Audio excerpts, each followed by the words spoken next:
धनंजय रुक्मिणीबाई पंडितराव मुंडे ईश्वर साक्ष शपथ घेतो की कायद्याद्वारे स्थापित झालेल्या ह्या अशा भारताच्या संविधानाबद्दल मी खरी श्रद्धा व निष्ठा बाळगेन.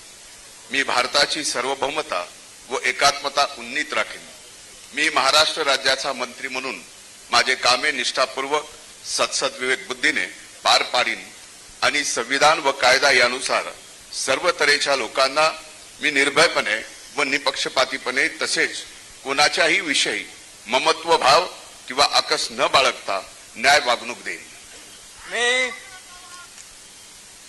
मी धनंजय रुक्मिणीबाई पंडितराव मुंडे ईश्वर साक्ष शपथ घेतो की महाराष्ट्र राज्याचा मंत्री म्हणून माझ्या विचारार्थ आणली जाईल किंवा मला ज्ञात होईल अशी कोणतीही बाब असा मंत्री म्हणून माझी कामे यथायोग्य पार पाडण्यासाठी आवश्यक असेल ते खेरीज करून एरवी मी कोणत्याही व्यक्तीला किंवा व्यक्तींना प्रत्यक्षपणे व अप्रत्यक्षपणे कळवणार नाही किंवा त्यांच्याकडे उघड करणार नाही. जय हिंद, जय महाराष्ट्र.